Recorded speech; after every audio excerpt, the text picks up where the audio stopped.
no man more dear to me throughout the whole of history than the one who was sent as a guide, leading people from darkness to light.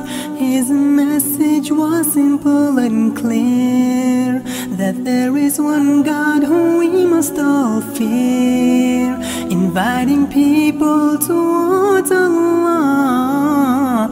His name is Muhammad Mustafa.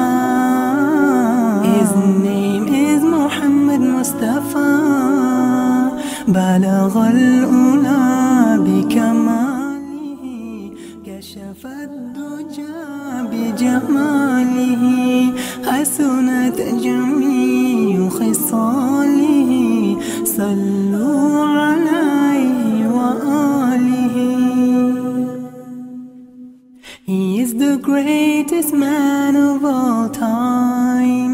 He came to teach the whole of mankind that we must worship only one Lord. Besides him there is no other God.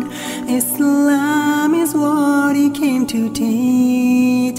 To every corner of the world did he preach, that we can all come together and pray to the one who provides us each day, to the one who provides us each day. بلغ الأولى بكماله كشف الدجى بجماله حسنت جميع خصاله صلوا عليه وآله. He was a shelter for the orphans and poor. He is my only ticket for the heaven door. He confirmed all that was said before. First and foremost, it is important for us to understand it within, the context of the time. That in these times, people have set laws in terms of what ages people can marry at and what ages they can't. They have set a certain set of laws where if one has relations with a woman who is, or a young lady who is below a certain age, then they will consider that to be pedophilia. And if she's above that age, then it's considered to be, and it was consensual sex, which is okay.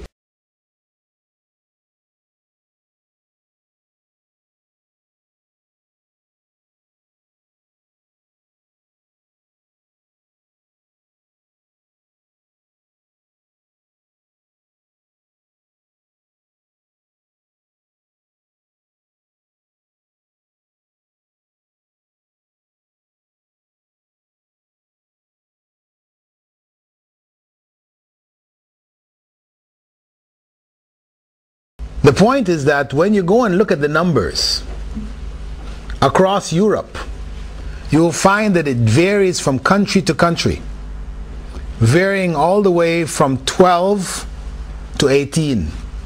So it just depends on which country you go to, from France to Germany to Netherlands to Italy to Spain. You're going around those different countries, you'll find the numbers varying from 12 to 18. So what may be considered acceptable relations in one country is considered to be pedophilia in another country.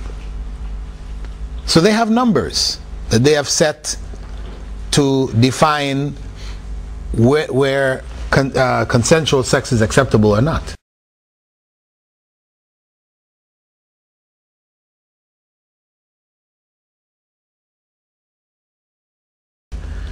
For us in Islam, we have a natural principle, a natural dividing line, which is for a woman to be considered an adult, or that she may be married and have sexual relations, etc. That dividing line is puberty. That is a natural dividing line. Puberty is the body saying that that young lady is now capable of bearing a child. That's what puberty is about for females. Menstruation.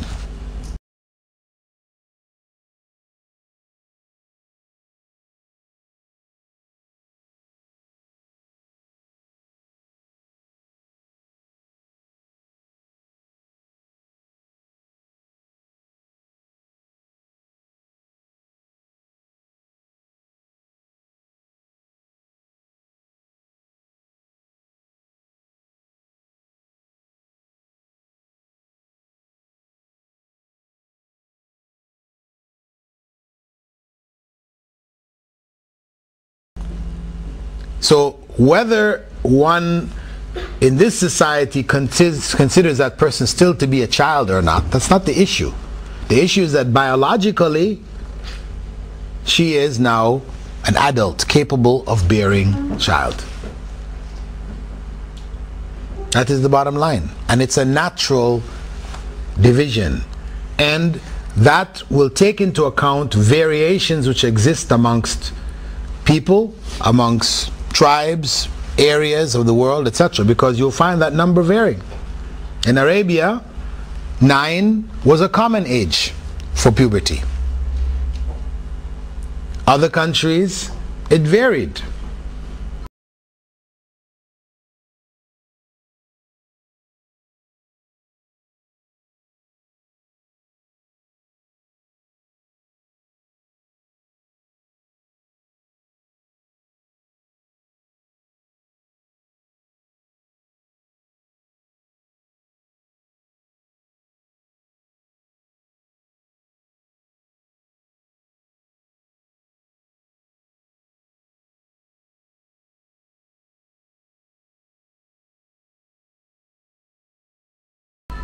So that was the point. This was the dividing line. When we're talking about pedophilia, what is pedophilia anyway?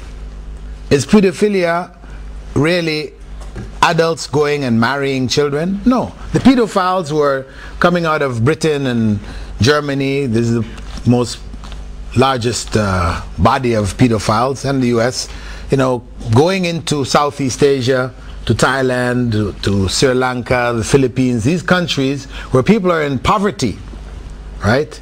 And where, you know, young children have sold themselves, sell their bodies to earn money, and where parents will be willing to sell their children for money. These people who go there, are they going there to marry these kids? No. They're going there to abuse them, just to take pleasures and then leave. So it's not about marriage at all. So when we look in terms of the Prophet Muhammad's situation, this was marriage. I'm sure if you go back in British history 1,400 years ago and look at the marriage customs of that time, it's not going to be any different. So you would end up having to go back and label the British kings as pedophiles and all these other kinds of things too.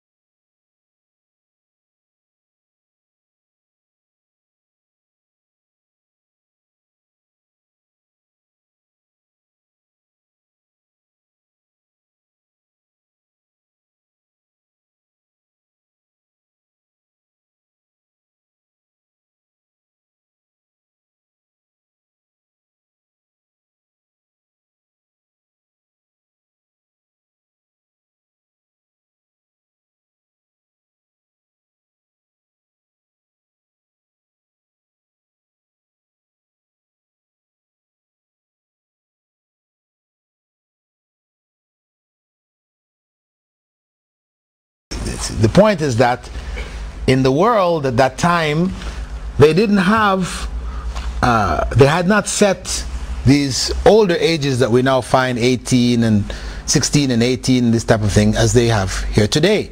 People matured faster. Life was shorter. You know, if you made it to 50, you know, you're an old, really old person. You know, you've lived your life out. People died 35 as an old person. 35, 40, you died, then you died an old person.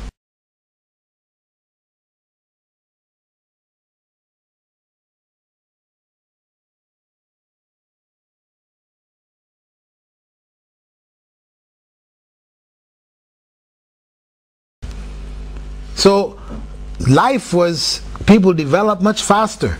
As soon as the child reaches a certain age, they were taught the basic things that a person should know, how to run a family, take care of a home, cook, and all the different things that were needed. Children learn that. What we call children today learn that. So where today you can find a woman in her 20s studying in university, she still doesn't know how to cook, she can't iron, you know, she's basically a baby still going to university. I mean, this was something in those days inconceivable.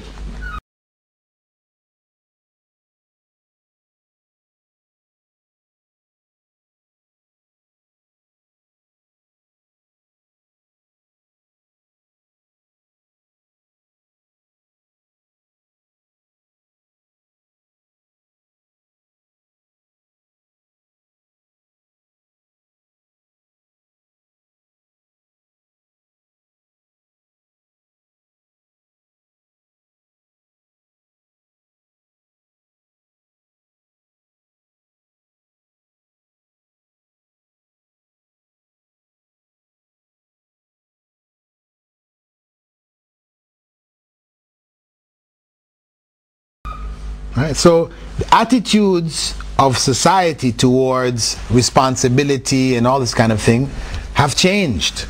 Consider Usama ibn Zayd, who Prophet ﷺ made the head military commander for the Muslim armies. 17 years old. Imagine putting, 17-year-old, the head of the Pentagon, he's got his finger, he can press any button and send missiles all over the world.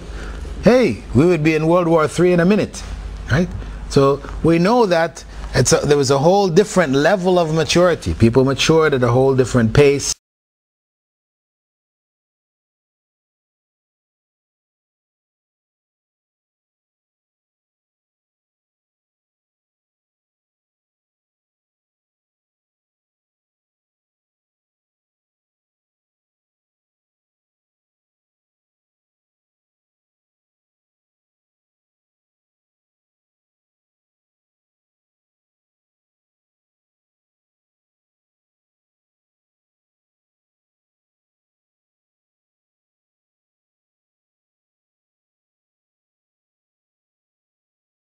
So we always have to look at these things within the context.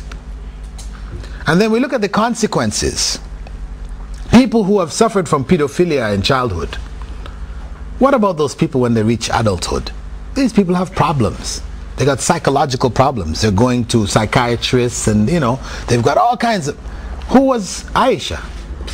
Aisha was one of the leading scholars of the Ummah, the fourth most prolific narrator of hadiths, scholar of Sharia, honored by the Ummah. She wasn't a person with psychological problems and all this kind of thing. Her life was just shattered. No. So obviously that whole marriage situation was a legitimate marriage. It had nothing to do with pedophilia in any way, shape or form.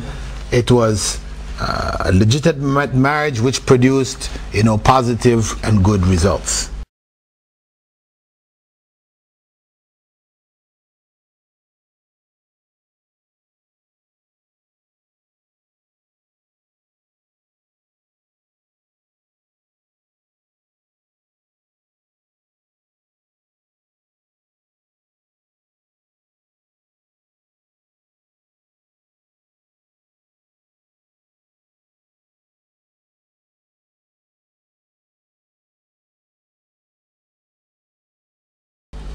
And it was a marriage of that time. But it remains legitimate that if a Muslim man in his 50s, even today, wanted to marry a young woman who was 9 or 10, she had reached puberty, it is legitimate.